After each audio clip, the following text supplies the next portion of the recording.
तो पिछले एपिसोड में आपने देखा था कि जितेंद्र के जन्मदिन पर काफी लोग उपस्थित हैं, लेकिन तभी वहाँ पर दुर्घटना हो जाती है। जितेंद्र के बिल्कुल सिर के ऊपर लगा हुआ झूमर नीचे गिर जाता है। वहीं जितेंद्र और भाग्यश्री को बचाने के चक्कर में चित्रांशु के पैर में चोट आ गई है, लेकिन उसे सही समय पर अस्पताल ले जाया जाता है। अब आगे तो चित्रांशु के पैर में चोट लगी है और सभी लोग उसी की देखरेख में लगे हुए हैं। ले बेटा पी ले, सूप बनाया है तेरे लिए, तू इससे जल्दी ठीक हो जाएगा। बेटा तू बहुत ही भाग्यशाली है जो तुझे इनके जैसी बड़ी मम्मी मिली है। जी आंटी, वो तो है, ये बहुत अच्छी हैं। अरे भानुमति जी, बल्कि ये कहिए कि हम लोग बड़े भाग्यशाली हैं। ये तो इस घर का राजकुमार बन गया है, जिसे देखो इसी की आप भगत कर रहा है। अच्छा माला जी, हमें आए हुए यहाँ पर काफी दिन हो गए हैं, अब कल हम निकलते हैं। आप लोग इतनी जल्दी क्यों जा रहे हैं? कुछ दिन और रुकिए ना। नहीं समधी जी, हमें वहाँ ना बहुत काम है, अब तो हमें जाना ही होगा, फिर आएंगे कभी। मम्मी मैं भी चलूंगी आप दोनों के साथ। बेटा हमने आपको समझाया था ना कि जब आप ससुराल में हैं तो आप कहीं भी अपनी मर्जी से नहीं जा सकती। आप पहले अपने सास और ससुर से पूछिए, फिर जाइए कहीं। तो क्या भाग्यश्री तुम वापस घर जाना चाहती हो? हाँ पापा जी, मैं घर जाना चाहती हूँ। कोई बात नहीं, अभी जाने दीजिए, बच्ची जिद कर रही है। चलो जान छूटी इससे तो, ये तो अपने मायके में ही अच्छी लगती है। अच्छा भाग्यश्री, पर ज्यादा दिन मत रुकना, जल्दी आना, ठीक है? तुम जब वापस आओगी ना तो हम लोग साथ में पढ़ाई करेंगे। हाँ जितेंद्र, जरूर। वहीं दूसरी ओर पुलिस अपनी छानबीन कर रही थी और पता लगाने की कोशिश कर रही थी कि आखिर उस कांड के पीछे कौन था। देख ले, तेरे बेटे के साथ न जाने क्या क्या हो रहा है, पर तेरी बहू को अपने मायके जाने की पड़ी है। लेकिन दीदी। लेकिन क्या? और एक हम लोग थे, हमारे जमाने में हम लोगों ने क्या क्या नहीं सहा। एक नंबर की कामचोर है तेरी बहू। अरे दीदी, लेकिन आप ही बताइए अब मैं क्या करूं? उसको ऐसे घर से तो नहीं निकाल सकती ना। तभी वहाँ पर भानुमति अपनी बेटी को लेकर आती है। माला जी आप दोनों आराम करिए, भाग्यश्री चित्रांशु के लिए सूप बना देगी। हाँ माँ, सूप मैं बना दूंगी, मुझे सिखाया था मम्मी ने। ये तो बहुत अच्छी बात है, मैंने सब्जियां काट कर रखी हैं, उसी का सूप बना देना तुम, ठीक है? जी माँ। और दोनों वहाँ से चली जाती हैं। तभी मंजुलिका अपनी बेटी प्रियतारा के पास जाती है। बेटा किचन में जाकर तू भी चित्रांशु के लिए सूप बना, वो भाग्यश्री कुछ ज्यादा ही वाहवाही लूट रही है, तू भी जाकर अपनी प्रतिभा दिखा। अरे मम्मी, उसे जो करना है करने दो, हमें क्या। वैसे भी मम्मी मुझे अभी गेम खेलना है, मैं कोई सूप नहीं बनाने वाली। देख अपनी माँ की बात मान, तू अब छोटी बच्ची नहीं है, तेरा भी ब्याह करने का समय हो गया है। अरे जाना। पर मम्मी। परवर कुछ नहीं, चुपचाप जा और अपनी माँ की बात मान। बेटा तुम? हाँ आंटी जी, माँ ने मुझे कहा है मैं भी सूप बनाऊं चित्रांशु के लिए।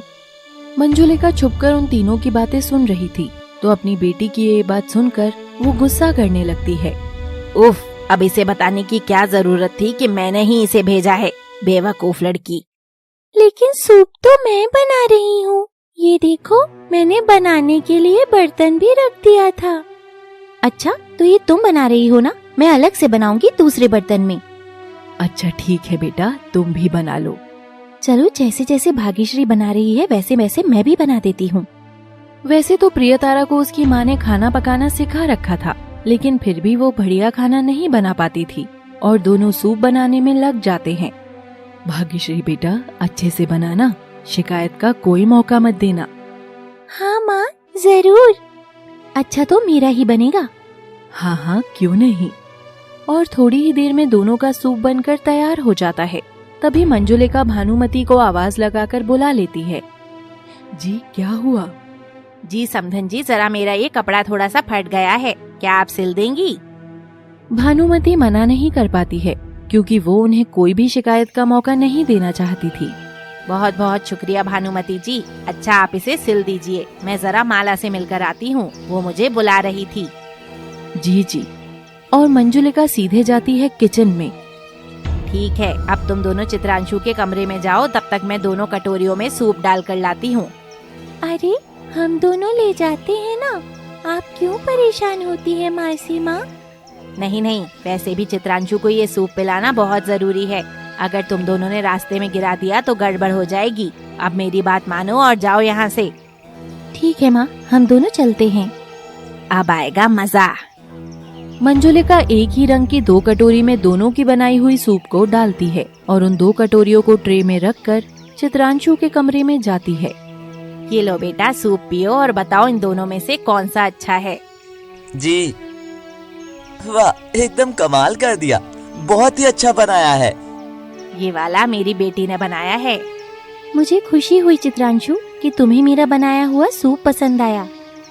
चलो अच्छा, अब ये वाला भी पियो, ये बनाया है भाग्यश्री ने। तो चित्रांशु उस सूप का जैसे ही एक घूंट पीता है वैसे ही उसको जोर जोर से खांसी आने लगती है। अरे ये क्या हो गया बेटा, तू ठीक तो है ना? प्रियतारा, जाकर जल्दी से सबको बुलाकर लेकर आ। हाँ माँ, अभी जाती हूँ। अरे भाग्यश्री, ये फिर तूने क्या कर दिया? देख बेचारा कैसे तड़प रहा है। मासी माँ, मैंने तो अच्छे से ही बनाया था, मुझे नहीं पता ये सब कैसे हो रहा है। झूठ बोलती है तू, झूठी है तू। तभी वहाँ पर सभी लोग आ जाते हैं। हे भगवान, मेरे बेटे को क्या हो गया? जल्दी से डॉक्टर के पास ले चलते हैं। तो नरसिंह अपने नौकर और कमलेश के साथ चित्रांशु को लेकर रात में ही डॉक्टर के पास जाता है। चिंता करने की कोई बात नहीं है, थोड़ा बच्चे का शरीर कमजोर हो गया है, इसीलिए ज्यादा मिर्ची सहन नहीं कर पाया शायद। लेकिन आप लोग इतनी लापरवाही क्यों कर रही हैं? नरसिंह देव को समझ में नहीं आता कि वो डॉक्टर को क्या जवाब दे, इसीलिए वो चुपचाप ही रहता है। माला सूप को चखती है और उल्टी कर देती है। भाग्यश्री, पागल हो गई हो क्या? चित्रांशु को मारना चाहती हो? इतनी मिर्च डाल रखी है तुमने इसमें। माँ, मेरा यकीन कीजिए, मैंने ज्यादा मिर्च नहीं डाली थी। तो क्या तुम्हारी मासी माँ ने डाली है? नहीं। बेटा, मैंने तुम्हें सिखाया था, तब भी तुम कितनी गलतियाँ कर रही हो। क्यों बेटा? माँ, लेकिन हमने आपसे कहा था ना अपनी बेटी को सारे तौर तरीके सिखाइएगा, लेकिन नहीं, आप भी कहाँ मानने वाली हैं। जैसी माँ वैसी बेटी।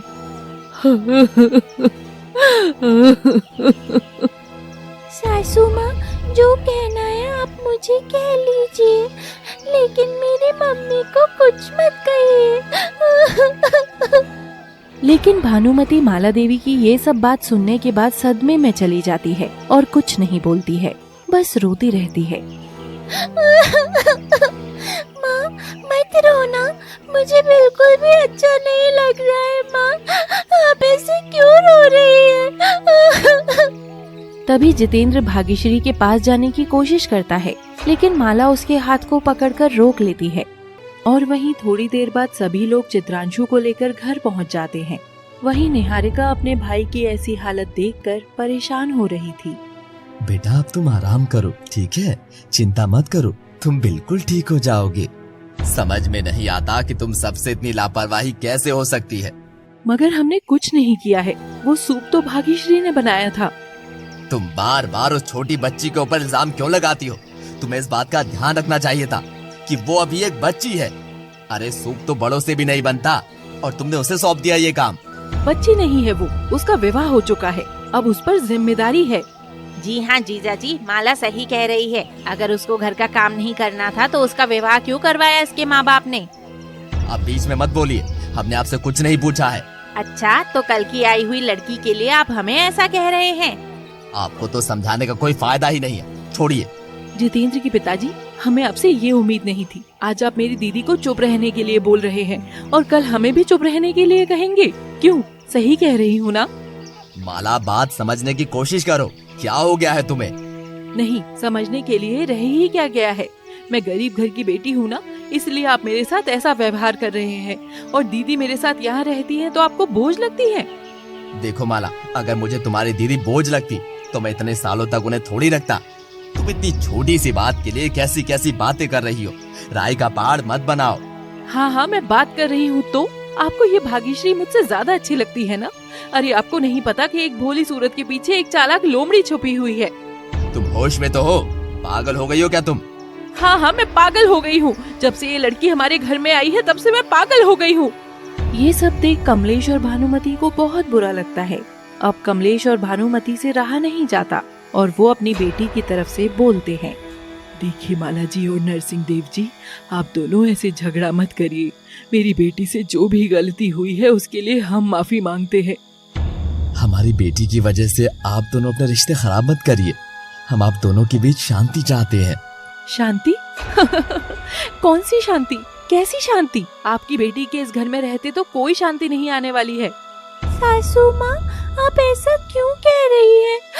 आखिर मैंने क्या किया है? तूने मेरे घर की शांति छीन ली है। चली जा यहाँ से अपने माता पिता के साथ।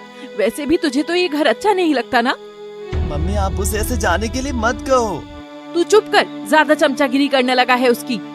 अब नरसिंह देव से रहा नहीं जाता और वो अपनी पत्नी को जोर का थप्पड़ लगा देता है। मैं अब और सहन नहीं कर सकता। तुम बिल्कुल पागल हो गई हो। तुम इतना बदल कैसे गई माला? वाह, आज तक आपने हम पर हाथ नहीं उठाया और इस लड़की की वजह से आज आपने हम पर हाथ उठाया। मुझे यकीन नहीं होता। आपने ही हमें मजबूर किया है। कमलेश नरसिंह देव और माला के पैर पड़ने लगता है। आप लोग ऐसा मत करिए। अपने रिश्ते को टूटने से बचा लीजिए। हम सभी से जो गलती हुई उसके लिए हम फिर से माफी मांगते हैं। हम अपनी बच्ची को लेकर जा रहे हैं माला जी, आप परेशान मत होइए। माला जी, जब आपका मन हो तब आकर अपनी बहू को ले जाना। लेकिन माला कुछ नहीं बोलती। वहीं नरसिंह भी सदमे में आ गए थे क्योंकि उन्होंने अपनी बीवी पर पहली बार हाथ उठाया था। प्रणाम समधन जी, समधी जी। प्रणाम सभी को। अब हम सब चलते हैं। और कमलेश अपनी बीवी और अपनी बेटी को लेकर रात में ही वहाँ से निकल जाता है क्योंकि वो नहीं चाहता था कि आगे कोई भी परेशानी हो। वहीं दूसरी ओर नरसिंह देव थोड़ी देर बाद अपनी पत्नी से बहुत माफी मांगते हैं, लेकिन माला उन्हें कोई भी जवाब नहीं देती। जीजा जी, ये आपने सही नहीं किया। नरसिंह देव भी चुप रहता है। वहीं घर के बच्चे भी इस बात से काफी दुखी हैं। ये क्या हो गया जी? हमने तो ऐसा सोचा भी नहीं था। माँ, मैं बहुत बुरी हूँ ना? क्या मैं एक अच्छी बच्ची नहीं हूँ? और अपनी बच्ची की मासूमियत देखकर दोनों उसे गले लगाकर बहुत रोते हैं। नहीं बेटा, ऐसा कुछ भी नहीं है। तू तो बहुत अच्छी बच्ची है। हम तो बहुत भाग्यशाली हैं कि हमें तेरे जैसी बेटी मिली। मुझे माफ कर दे बेटा। मैं बार बार ये बात भूल जाती हूँ कि तू अभी एक छोटी बालिका है। अपनी माँ को माफ कर दे बेटा। माँ, मैं आपसे बहुत प्यार करती हूँ। हम भी तुमसे बहुत प्यार करते हैं बेटा। तो ऐसे ही सफर कट जाता है और गांव पहुंचते पहुंचते तीनों को सुबह हो जाती है। दरअसल वो तीनों जिस कार से आए थे वो कार नरसिंह देव की थी, इसीलिए ड्राइवर उन तीनों को ड्रॉप करके वहां से चला जाता है। कमला की माँ भानुमति के घर आती है। अरे आ जाओ, बैठो। तुम यहाँ अचानक? क्या बात है? बहुत परेशान लग रही हो। अरे क्या बात है, बताओ। मेरी बेटी की तबीयत बहुत खराब है। कुछ पैसों की जरूरत है। अगर तुम पैसे दे देते तो अच्छा होता। हाँ हाँ, क्यों नहीं, दे दूंगी। लेकिन क्या हुआ कमला को? उसके ससुराल वाले उसे बहुत तंग करते हैं।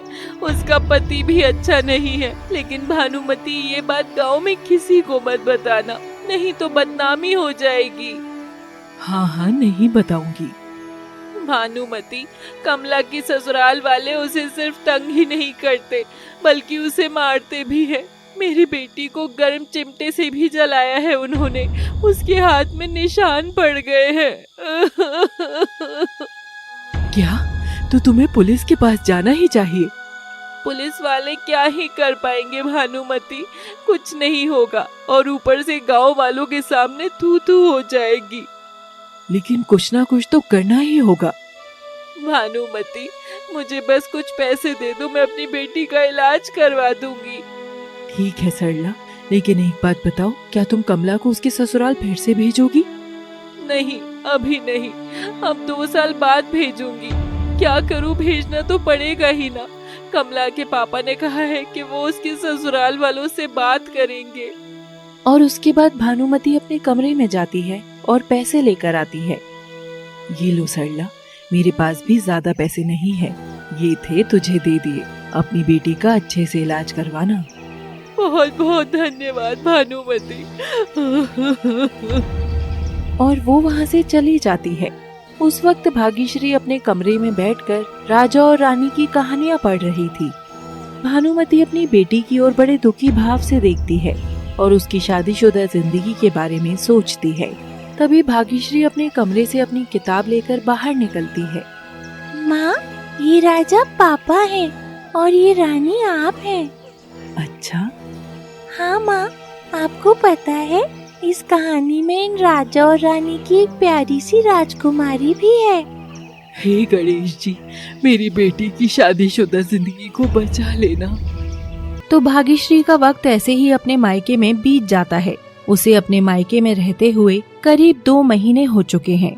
तो एक दिन जब भाग्यश्री अपनी गुड़िया के साथ खेल रही थी तो उसकी माँ उसके पास आती है। मेरी बिटिया क्या कर रही है? मम्मी, मैं अपनी गुड़िया के साथ खेल रही हूँ। अच्छा, तेरे दोस्त नहीं आए? आज किसी को नहीं बुलाया? नहीं माँ, मेरे सारे दोस्त तो स्कूल गए हैं, बस मैं ही अकेली घर पर हूँ। भाग्यश्री के सभी दोस्त तो स्कूल जाते थे, लेकिन भाग्यश्री स्कूल नहीं जाती थी, इसीलिए वो थोड़ी मायूस हो जाती है। अच्छा चलो, कोई नहीं, परेशान मत हो बेटा। वैसे 10 दिन बाद तुम्हारा जन्मदिन है, तो बताओ हमारी रानी बिटिया को क्या तोहफा चाहिए? अरे हाँ मम्मी, मेरा जन्मदिन आने वाला है, मैं तो बहुत खुश हूँ। वैसे मम्मी, मुझे ना एक नई गुड़िया चाहिए। देखिए ना, मेरी गुड़िया नीलू कितनी अकेली है, बिल्कुल मेरी तरह। अगर दूसरी गुड़िया आ जाएगी तो वो उसके साथ रहेगी। ठीक है बेटा, तुझे तेरी जैसी ही गुड़िया चाहिए ना? मैं वैसी ही सुंदर सी गुड़िया तेरे लिए लाऊंगी।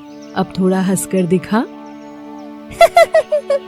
अच्छा माँ, मेरा जन्मदिन भी मनाया जाएगा ना? मुझे तो अपने सारे दोस्तों को बुलाना है, और अगर जितेंद्र आएगा तो जितेंद्र को भी बुलाएंगे। हाँ बेटा, तेरा जन्मदिन बहुत अच्छे से मनाया जाएगा। तू अपने जितने दोस्तों को बुलाना चाहे बुला लेना, ठीक है? और हाँ, जितेंद्र को भी बुलाया जाएगा। समधी जी और समधन जी को भी बुलाएंगे। लेकिन मम्मी, मेरी सासू माँ आएंगी क्या? क्योंकि वो तो उस दिन बहुत गुस्सा थी। वो तो है बेटा, लेकिन हम पूरी कोशिश करेंगे कि वो तुम्हारे जन्मदिन पर आ जाए। अब तक तो गुस्सा खत्म हो गया होगा उनका। दरअसल जब से भाग्यश्री अपने मायके में थी, तब से माला देवी ने भाग्यश्री से बात नहीं की थी। भानुमति जब भी भाग्यश्री के ससुराल में फोन करती तो सिर्फ जितेंद्र के पापा ही उनसे बात किया करते थे, और कभी कभी जितेंद्र भी करता था। लेकिन फिर भी भानुमति अपनी बेटी के ससुराल में फोन करके बार बार उन्हें जन्मदिन के लिए आमंत्रित करती है। लेकिन अब देखना ये था कि कौन कौन उसके जन्मदिन में आने वाला है। क्या हुआ? कुछ कहा उन लोगों ने? जी, भाग्यश्री के ससुर जी बोल तो रहे थे आने को। अब देखिए क्या होता है। बेचारे दोनों अपनी बेटी के लिए काफी परेशान हो रहे थे और अपनी बेटी के उज्जवल भविष्य की कामना कर रहे थे। खैर, कुछ समय बाद भाग्यश्री का जन्मदिन आ जाता है। अच्छा भाग्यश्री, चलो आओ, केक काटने का समय हो गया है। जी माँ, अभी आई। दरअसल भानुमति बहुत देर से जितेंद्र और उसके पापा का इंतजार कर रही थी, लेकिन वे लोग अभी तक नहीं आए थे। इसीलिए वो भाग्यश्री को अब केक काटने के लिए कहती हैं। वहीं भाग्यश्री केक काटने ही वाली होती है कि एक गाड़ी आती है और उस गाड़ी से जितेंद्र के पापा और जितेंद्र निकलते हैं। भाग्यश्री भागती हुई उनके पास जाती है और बहुत खुश हो जाती है। समधी जी, आप आए, हमें बहुत अच्छा लगा। बहुत बहुत धन्यवाद। आइए। अरे समधी जी, हमें तो आना ही था, हमारी बहू का जन्मदिन जो है। तो इसके बाद सभी लोग टेबल के पास आ जाते हैं और भाग्यश्री केक काटती है। खैर, बर्थडे मन चुका था और वो रात बीत जाती है। अगली सुबह। लीजिए, नाश्ता कीजिए आप लोग। वाह भाई वाह, पोहा तो बहुत अच्छा बना है। हाँ माँ, बहुत टेस्टी है। जी, पोहा मैंने बनाया है। वाह बेटी, तुमने बनाया, कमाल कर दिया। नरसिंह देव की ये बात सुनकर भाग्यश्री के माता पिता काफी खुश होते हैं। उन दोनों की आंखों में आंसू आ जाते हैं और ये देख नरसिंह देव भी रो पड़ता है। जी कमलेश जी, मुझे आपसे एक और बात करनी थी। मैं भाग्यश्री को लेने भी आया था। समझी जी, ये तो बहुत अच्छी बात है। मुझे माफ कर दीजिएगा, मैं इतने दिनों तक चुप रहा। क्या करूं, मजबूर था मैं। अरे समधी जी, आप हाथ क्यों जोड़ रहे हैं? इसमें आपकी कोई गलती नहीं है। नहीं समधन जी, गलती है हमारी। हम आपकी प्यारी सी बिटिया को ब्याह करके अपने घर लाए थे और उसका सम्मान करने के बजाय हम हमेशा उसका अपमान करते रहे। वो हमारे घर की बहू है और उसकी जगह वहीं पर है। अरे समधी जी, आप परेशान मत होइए, जो हुआ सो हुआ। वहीं भाग्यश्री को अब चिंता होने लगी थी कि उसे वापस फिर से अपने ससुराल जाना पड़ेगा, लेकिन उसे अब थोड़ा अच्छा भी लगने लगा था क्योंकि वो जितेंद्र को अपना बहुत अच्छा दोस्त समझती थी। तो हम लोग अभी 1 बजे तक निकल जाएंगे। अच्छा ठीक है, तो मैं अपनी बेटी का सामान पैक कर देती हूँ। और उसके बाद भानुमति खुशी खुशी अपनी बेटी के कपड़े सूटकेस में डालने लगती है। तभी पीछे से उसकी बेटी आती है और जोर से अपनी माँ को गले लगा लेती है। बेटा, अपने सास ससुर को बिल्कुल परेशान मत करना, ठीक है? अब तो तू बड़ी हो गई है ना, मेरी समझदार बिटिया है ना तू। हाँ माँ, मैं आपकी समझदार बिटिया हूँ। तो इसके बाद दोपहर में वो निकल पड़ते हैं और नरसिंह देव भाग्यश्री को लेकर अपने घर में आ जाता है। लेकिन माला देवी और मंजुलिका अभी भी बिल्कुल गुस्से में थी। भाग्यश्री उन दोनों के पैर छूती है। अगला दिन। क्या हुआ भाग्यश्री, क्या देख रही हो? तुम्हारा काम खत्म हो गया? हाँ, अभी बाहर आंगन साफ करके आई हूँ। तुम क्या पढ़ रहे हो? कुछ नहीं, मैं तो इतिहास पढ़ रहा हूँ। तुम कितने भाग्यशाली हो जितेंद्र कि तुम्हें स्कूल जाने का मौका मिलता है। हाँ, लेकिन कभी कभी मन नहीं करता स्कूल जाने का। ऐसे मत बोलो जितेंद्र, स्कूल जाने को तो किस्मत वालों को ही मिलता है। तो तुम भी चलो मेरे साथ स्कूल।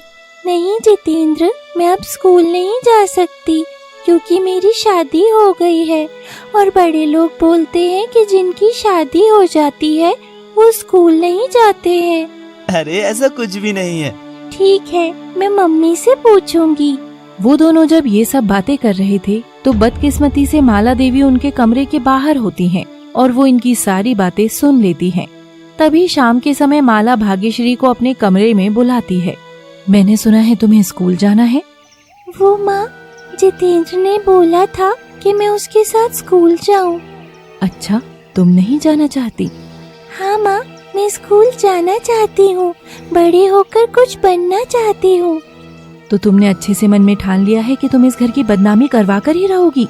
नहीं माँ, ऐसी बात नहीं है, और स्कूल जाना तो एक अच्छा काम है ना। अच्छा, तो तुम इस बार अपने मायके से जुबान लड़ाना भी सीख कर आई हो? नहीं माँ, मैं जुबान नहीं लड़ा रही, मैं तो बस आपको बता रही हूँ। माँ, हम स्कूल जाना चाहते हैं जितेंद्र की तरह, मुझे जाने दीजिए। तो तुम जितेंद्र की बराबरी करना चाहती हो? इस घर पर तुम राज करना चाहती हो? नहीं माँ, बस हम स्कूल जाना चाहते हैं और पढ़ना चाहती हूँ। उसकी ये बात सुनकर माला देवी बहुत गुस्सा हो जाती हैं और भाग्यश्री को एक जोर का तमाचा लगा देती हैं। हमारे घर की लड़कियां ना कभी स्कूल गई हैं और ना ही कभी जाएंगी, समझी? इसीलिए चुपचाप अपनी बकवास बंद करो और कभी भी अपने मुंह से स्कूल का नाम मत निकालना। तभी मंजुलिका भी वहाँ आ जाती है। बहुत बढ़िया किया, ये इसी के लायक है। लेकिन बात क्या हो गई?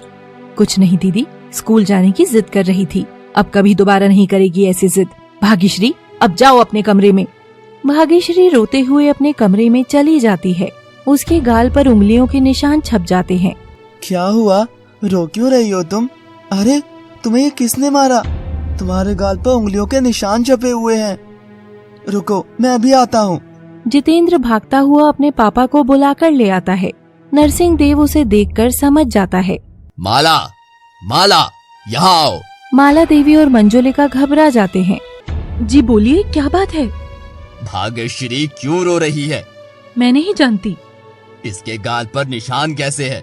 जीजा जी, वो हम आपसे नहीं पूछ रहे। माला, क्या तुमने भाग्यश्री को थप्पड़ मारा? जी हाँ, क्योंकि वो हमसे जुबान लड़ा रही थी, बदतमीजी कर रही थी। तभी नरसिंह को लगता है कि बच्चों के सामने ऐसे नहीं लड़ना चाहिए और बहस करना सही नहीं है। इसीलिए नरसिंह दोनों बच्चों को दूसरे कमरे में जाने के लिए कहता है, क्योंकि वैसे भी घर में इतने सारे लड़ाई झगड़े हो रहे थे जिसके कारण बच्चों पर बुरा असर पड़ रहा था। तो दोनों बच्चे दूसरे कमरे में चले जाते हैं और फिर नरसिंह देव अपनी पत्नी से बात करता है। अरे माला, क्या हो गया है तुम्हें? तुम ऐसी तो कभी नहीं थी। वो बच्ची है, उसके साथ ऐसा करना ठीक लग रहा है क्या तुम्हें? मुझे कुछ नहीं पता। वो स्कूल जाने की बात कर रही थी, इसलिए मुझे गुस्सा आ गया। अरे तो क्या हुआ? बच्ची है, मन कर रहा होगा उसका भी स्कूल जाने का। तुम्हारी खुद की बेटी होती तो उसके साथ भी ऐसा सलूक करती क्या तुम?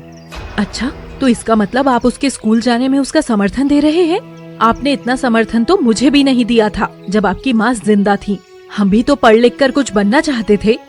दरअसल नरसिंह की माँ बहुत कट्टर थी और वो घर की स्त्रियों के बाहर जाकर पढ़ाई करने और काम करने के सख्त खिलाफ थी। माला, ऐसी कोई भी बात नहीं है। उस वक्त मैं भी बच्चा था, मुझे भी समझ नहीं थी। मैं उसका समर्थन नहीं कर रहा हूँ, बस मैं ये कह रहा हूँ कि तुम उस पर हाथ मत उठाओ। अभी वो छोटी है, उसे समझ नहीं है। अरे जीजा जी, ये समर्थन नहीं कर रहे तो क्या कर रहे हैं आप? अरे हमारे खानदान में कभी कोई लड़की स्कूल गई है क्या जो आप भाग्यश्री को जाने देंगे? सोचिए, जब लोगों को पता चलेगा कि आपकी बहू बाहर जाती है तो आप दोनों की कितनी बदनामी होगी। और वैसे भी इस कोठी के बाहर हमारे घर की लड़कियां ज्यादा कदम नहीं रखती हैं, क्योंकि ये हमारे उसूल के खिलाफ है। तभी मंजुलिका की ये बात सुनकर नरसिंह कुछ सोचने लगता है। दरअसल क्योंकि नरसिंह देव और माला देवी के बीच कुछ महीनों से सही नहीं चल रहा था, इसीलिए नरसिंह देव ना चाहते हुए भी भाग्यश्री का समर्थन नहीं कर पाते हैं और उसे भाग्यश्री को स्कूल जाने के लिए मना करना ही पड़ता है। बोलिए ना, अब क्या सोच रहे हैं आप? ठीक है माला, जो नियम इस घर में था वही नियम रहेगा। नियम किसी के लिए भी नहीं बदलेगा, तुम चिंता मत करो। इसका मतलब यही ना कि भाग्यश्री स्कूल नहीं जाएगी? जी हाँ, वो स्कूल नहीं जाएगी। नरसिंह की ये बात सुनकर माला देवी काफी खुश हो जाती हैं, क्योंकि उसे अच्छा लग रहा था कि वो इस बार भाग्यश्री का समर्थन नहीं कर रहा था। आपने बात बहुत अच्छी कही है, लेकिन हाँ, आप इस बारे में बीच में नहीं बोलेंगे, बस। ठीक है माला, जैसा तुम कहो। तभी वहाँ पर जितेंद्र आ जाता है और जितेंद्र इन सभी की बातें सुन लेता है। क्या हुआ बेटा? मम्मी पापा, भाग्यश्री रोना बंद ही नहीं कर रही है, जल्दी चलिए आप लोग। अरे सब ड्रामा कर रही है, छोड़, ज्यादा भाव मत दे उसे। तो मंजुलिका और माला देवी तो भाग्यश्री को देखने के लिए नहीं जाते हैं, लेकिन नरसिंह अपनी बहू को देखने के लिए जाता है। उस समय भाग्यश्री बहुत रो रही थी, तो नरसिंह देव उसे चुप कराता है और उसे अच्छे से समझाता है। वहीं हालात से मजबूर भाग्यश्री भी अपने ससुर की बात मान जाती है, लेकिन वहीं जितेंद्र ठान लेता है कि वो भाग्यश्री को स्कूल लेकर ही जाएगा। जितेंद्र और भाग्यश्री अपने कमरे में हैं और भाग्यश्री अपनी आंखों में आंसू लिए हुए खिड़की के पास बैठकर चांद को देख रही है। भाग्यश्री, तुम चिंता मत करो, मैं तुम्हारी मदद करूँगा। सच्ची? हाँ, सच्ची में। तुम स्कूल जाना चाहती हो ना? कल तुम मेरे साथ स्कूल चलो, मैं तुम्हारा नाम लिखवा दूंगा। लेकिन किसी को पता चला तो? तुम चिंता मत करो, मैं बहुत स्मार्ट हूँ, किसी को कुछ भी पता नहीं चलेगा। ठीक है जितेंद्र। ये हुई ना बात। ऐसे हंसते हुए अच्छी लगती हो तुम, रोते हुए तो बिल्कुल बंदरिया लगती हो, बंदरिया। माँ, आज हमारे स्कूल में ना एक कार्यक्रम है और उस कार्यक्रम में कला का कंपटीशन होने वाला है। अच्छा ठीक है, अच्छे से बनाना फिर चित्र। अरे सुनो ना माँ, मेरी पूरी बात सुनो। हाँ बोल। माँ, वो भाग्यश्री बहुत अच्छा चित्र बनाती है, तो मैं उसे अपने साथ स्कूल में ले जाऊं? माँ, मना मत करिएगा, नहीं तो मैं कंपटीशन हार जाऊंगा। अरे मैं तुझे हारने थोड़ी ना दूंगी, तू ले जा उसे, जा जीत कर आना। ठीक है माँ, हमें देर हो रही है, अब हम चलते हैं, बाय माँ। तो वो अपने कमरे में जाता है और भाग्यश्री को लेकर अपने स्कूल चला जाता है। वो वहाँ पहुँचकर जैसे तैसे भाग्यश्री का नाम लिखवा देता है। वहीं भाग्यश्री वहाँ देखती है कि स्कूल में लड़कियाँ बहुत कम हैं और लड़के ज्यादा हैं। खैर थोड़ी देर बाद ही भाग्यश्री कक्षा में बैठकर पढ़ने लगती है। भाग्यश्री काफी होनहार थी, इसलिए जब भी कोई शिक्षक कोई सवाल पूछता तो वो अपना हाथ ऊपर कर लेती थी और जवाब जरूर देती थी। जितेंद्र, तुम्हारे स्कूल में झूला भी है, कितना अच्छा लग रहा है जितेंद्र। देखो ना, सब कितनी मस्ती कर रहे हैं। तो चलो हम लोग भी खेलते हैं। तो इसके बाद दोनों और बच्चों के साथ खेलने लगते हैं और खूब मस्ती करते हैं। स्कूल में भाग्यश्री जितेंद्र के और भी दोस्तों से मिलती है, जिनका नाम है कला और विपिन। खैर सभी लोग खेल रहे थे कि थोड़ी देर बाद स्कूल की घंटी बज जाती है और मैडम सबको स्कूल के अंदर बुलाने लगती है, क्योंकि फिर से क्लास का समय हो गया था और इस बार मैथ्स की क्लास थी। अच्छा बच्चों, मैं ब्लैक बोर्ड पर एक सवाल लिख रहा हूँ, उसको सभी लोग अपनी कॉपी पर हल करेंगे। Yes sir. चलो बताओ, इस प्रश्न का उत्तर क्या होगा? उसके बाद सभी बच्चे अपनी कॉपी में प्रश्न को हल करने लग जाते हैं, लेकिन कोई नहीं कर पाता और केवल भाग्यश्री ही इसका उत्तर जल्दी दे पाती है। भाग्यश्री खड़ी हो जाती है। गुरुजी, ये लीजिए, हो गया। अरे, तुमने बहुत जल्दी हल कर दिया। तुम्हें प्रश्न हल करना आता है? क्योंकि सर को लगता है कि भाग्यश्री तो अभी स्कूल में नई नई आई है और इसलिए उसे गणित नहीं आती होगी। जी गुरुजी, ये प्रश्न मुझे आता है क्योंकि मैं पहले घर में पढ़ा करती थी, तब मैंने किया था ये सवाल। अरे भाग्यश्री, तुमने तो ये प्रश्न बिल्कुल सही हल किया है। कमाल कर दिया बच्ची। तो शिक्षक भाग्यश्री से काफी प्रभावित होते हैं और उसकी सबके सामने खूब तारीफ करते हैं। ये सब देखकर जितेंद्र और भाग्यश्री काफी प्रसन्न होते हैं। तो थोड़ी देर बाद छुट्टी हो जाती है और दोनों घर पहुंच जाते हैं। तभी उन्हें दरवाजे पर मंजुलिका मिल जाती है। जितेंद्र, तुमने तो कहा था विद्यालय में कोई कार्यक्रम है, क्या बात है? कार्यक्रम बहुत देर तक चला। वो मासी माँ, आज विद्यालय में बहुत बड़े बड़े लोग आए थे ना, तो उन्हीं सबका भाषण चल रहा था, जिसके कारण थोड़ा लेट छुट्टी हुई। वहीं भाग्यश्री कुछ नहीं बोलती है और अपनी नजर नीचे करी हुई खड़ी रहती है। ठीक है, जाओ अपने कमरे में दोनों। मासी माँ तो एकदम जासूस की तरह है, जब देखो सवाल जवाब करती रहती हैं। मुझे बिल्कुल भी अच्छी नहीं लगती। हाँ, लेकिन अच्छा हुआ जितेंद्र कि उन्हें कुछ पता नहीं चला। अच्छा भाग्यश्री, चलो अब जल्दी से हाथ मुंह धोकर खाना खा लेते हैं। हाँ जितेंद्र, चलो जल्दी चलते हैं, मुझे भी बहुत भूख लगी है। तो दोनों इसके बाद खाना खाते हैं और थोड़ा आराम करने लगते हैं। दोनों को नींद आ जाती है। तभी कुछ देर बाद मंजुलिका जोर से चिल्लाकर भाग्यश्री को आवाज लगाती है। भाग्यश्री, ओ भाग्यश्री, जल्दी यहाँ। भाग्यश्री और जितेंद्र अचानक नींद से उठ जाते हैं। जितेंद्र, लगता है मासी माँ को पता चल गया है मेरे स्कूल जाने के बारे में। अरे भाग्यश्री, बहरी हो गई है क्या? दोनों घबराए हुए हैं। तभी मंजुलिका फिर से आवाज लगाती है। अरे भाग्यश्री, ये मासी माँ को तो आदत पड़ गई है मुंह फाड़ कर बोलने की। तुम डरो मत, जाओ आराम से, कोई काम ही करवाना होगा तुमसे। पक्का ना जितेंद्र, उन्हें पता तो नहीं लगाना मेरे स्कूल में पढ़ने का। हाँ पक्का, मैं कह रहा हूँ ना, जाओ अब।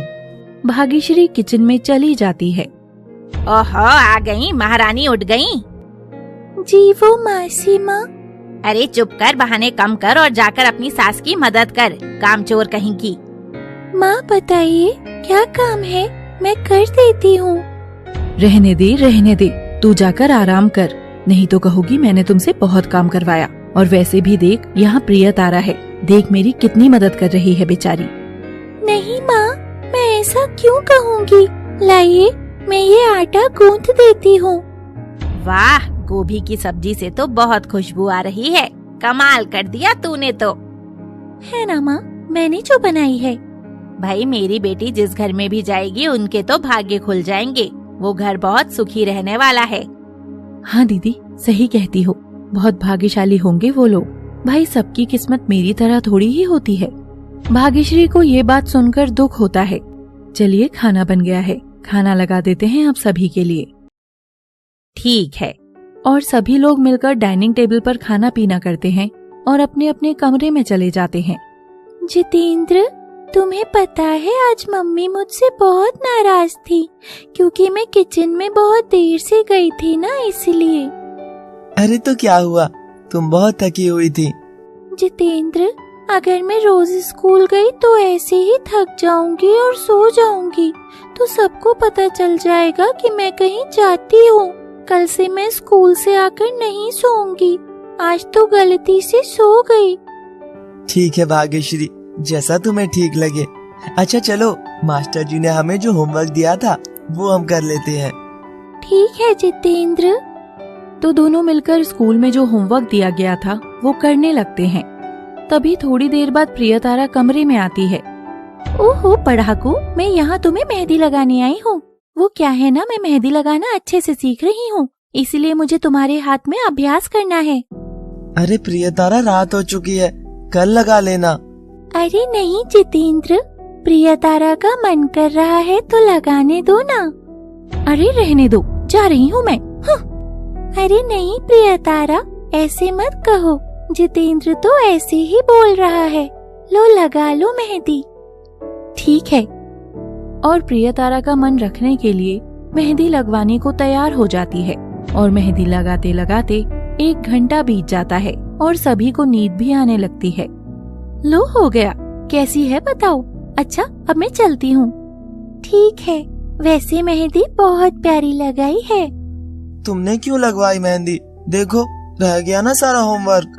तो मैं क्या करती जितेंद्र, वो नाराज हो रही थी। ठीक है, अब सो जाओ, कल कर लेना। अगली सुबह जितेंद्र इस बार सोच समझकर अपनी माँ से एक बड़ा बहाना बनाता है। आज स्कूल कैसे जाऊंगी जितेंद्र, मुझे तो बहाना भी नहीं सूझ रहा कोई। अरे तुम चिंता मत करो, मैंने सब सोच रखा है सब। अब चलो। माँ, हमारे स्कूल में ना बहुत बड़ा गेम होने वाला है और माँ हमने उसमें हिस्सा लिया है, लेकिन हमारा स्कूल में कोई अच्छा दोस्त नहीं है, इसीलिए भाग्यश्री को मेरे साथ जाने दो ना माँ। पर भाग्यश्री का वहाँ क्या काम? वो कम से कम मेरा ख्याल तो रखेगी और साथ में मुझे एक दोस्त भी मिल जाएगा। गेम अभी नहीं होने वाला है, गेम 2-3 महीने बाद होगा, लेकिन गेम आने से पहले बहुत अभ्यास करना है। अरे तो वहाँ तो लड़के ही खेलेंगे, लड़की तो होगी नहीं। तो भाग्यश्री को खेलना थोड़ी ना है माँ, खेलूंगा तो मैं, इसे तो मैं मेरा काम करवाने के लिए ले जा रहा हूँ। मेरे गेम वाले कपड़े बैग उठा लेगी ना, वहाँ मुझे पानी लेकर पिला देगी, पसीना बहुत आएगा ना खेलूंगा जब। अच्छा हाँ बेटा, सही बात है, तू चिंता मत कर, तेरी स्कूल की ही टीम जीतेगी। ठीक है, ले जाओ उसे। जितेंद्र अपनी माँ की बात सुनकर बहुत खुश होता है और भाग्यश्री को स्कूल लेकर जाता है। जितेंद्र, मैं गणित का होमवर्क कल नहीं कर पाई थी, अब क्या होगा? अरे भाग्यश्री, तुम चिंता मत करो, गणित का पीरियड अभी नहीं है, लंच ब्रेक के बाद है, तब तक दोनों मिलकर होमवर्क पूरा कर लेंगे। नहीं जितेंद्र, तुम मेरा होमवर्क क्यों करोगे? मास्टर जी ने सभी को अपना होमवर्क खुद करने के लिए कहा है, इसलिए मैं अपना होमवर्क खुद ही करूँगी। ठीक है, ये तो अच्छी बात है। सभी बच्चे क्लास में पढ़ रहे हैं और थोड़ी देर बाद इंटरवल हो जाता है। अच्छा जितेंद्र, तुम लंच कर लो, तब तक मैं अपना होमवर्क कर लेती हूँ। अरे भाग्यश्री, लेकिन थोड़ा तो खा लो कुछ। नहीं जितेंद्र, अगर मैं खाने बैठ गई तो समय निकल जाएगा। अच्छा ठीक है, अब मैं होमवर्क शुरू करती हूँ। ठीक है भाग्यश्री। तो इसके बाद भाग्यश्री अपना होमवर्क करती है और जितेंद्र अपने दोस्तों के साथ बैठकर लंच करता है। जितेंद्र, तुम्हारी पत्नी तो बहुत समझदार है। हाँ कला, ये बात तो बिल्कुल सही है। जितेंद्र, तुम बहुत हिम्मत वाले हो, जो छुप छुप कर अपनी पत्नी को स्कूल लेकर आ रही हो। ये हर किसी के बस की बात नहीं है। तुम्हें पता है, मेरी पत्नी भी स्कूल आना चाहती है, लेकिन मेरी दीदी, मेरी दादी और मेरी माँ उसे बिल्कुल आने नहीं देती। अरे ऐसा क्यों? जैसे मैं बहाना बनाकर भाग्यश्री को ला रहा हूँ, तू भी वैसा ही बहाना बनाकर ले आ उसे। अरे नहीं नहीं, अगर उन्हें जरा सा भी शक हुआ तो सब मुझे घर से निकाल देंगे और पिटाई भी बहुत होगी। अच्छा हुआ मेरे बापूजी और मेरी माँ मुझे स्कूल आने के लिए नहीं रोकते, वो तो चाहते हैं मैं पढ़ लिख कर एक बड़ी अफसर बनूं। ये तो बहुत अच्छी बात है कला, तुम बहुत भाग्यशाली हो। वो तो है। तभी बात करते करते इंटरवल खत्म हो जाता है और भाग्यश्री का होमवर्क भी पूरा हो जाता है। मास्टर उसकी कॉपी चेक करते हैं। वाह भाग्यश्री, शाबाश, तुमने तो सभी सवाल सही हल किए हैं। धन्यवाद मास्टर जी। भाग्यश्री थोड़ा आराम करने के लिए अपने बिस्तर पर लेटी होती है कि मंजुलिका उसे बुलाकर दूसरे कमरे में ले जाती है। ये लो, और जैसा जैसा मैं बताऊं वैसा वैसा करना। जी मासी माँ। अगले दिन भी जितेंद्र गेम के बहाने से भाग्यश्री को स्कूल ले जाता है। माला, क्या बात है? जितेंद्र रोजाना ही भाग्यश्री को स्कूल ले जा रहा है। कुछ नहीं दीदी, उसके स्कूल में कोई खेल चल रहा है तो जितेंद्र काम करवाने के लिए ले जाता है। अच्छा ये बात है, मुझे तो लगता है कुछ और ही चक्कर है। आप खामखा ही शक कर रही हैं। तू रुक, मैं अभी आती हूँ। कुछ देर बाद भाग्यश्री और जितेंद्र स्कूल से वापस आते हैं। वहीं रुक भाग्यश्री, कोई जरूरत नहीं है अंदर जाने की। निकल जा यहाँ से, बदमाश लड़की। माँ जी, ऐसा मत करिए, मुझे माफ कर दीजिए, बहुत बड़ी गलती हो गई मुझसे। अरे माला, ऐसा मत करो, इस घर की बहू है ये। अरे नाक कटा के रख दी है इसने। आज स्कूल जा रही है, कल पता नहीं कहाँ कहाँ जाएगी। माँ, इसमें इसकी कोई गलती नहीं है, मैं ही उसे जबरदस्ती ले गया था। तू ज्यादा बीच में मत बोल, चल यहाँ से। माला, अरे जीजा जी आप चुप रहिए, कुछ ज्यादा ही ढील दे दी है आपने। देखिए आपके मना करने के बावजूद ये बिना बताए स्कूल जा रही थी।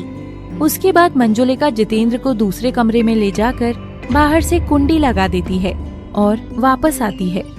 मैं तो कहती हूँ दोनों को अलग करवा दो। अजी, इसे इसके घर छोड़ाइए और इसके बाद इसे कभी वापस मत लाइएगा। रुको, मुझे बात करने दो भाग्यश्री से। घर के अंदर नहीं आनी चाहिए ये लड़की। जिसे जो बात करनी है बाहर जाकर करो। अब जानेंगे भाग्यश्री के साथ क्या होने वाला था। क्या उसे वापस मायके भेज दिया जाएगा या कुछ इससे भी बुरा होगा? जानने के लिए बने रहिए हमारे साथ अगले एपिसोड में। Thanks for watching.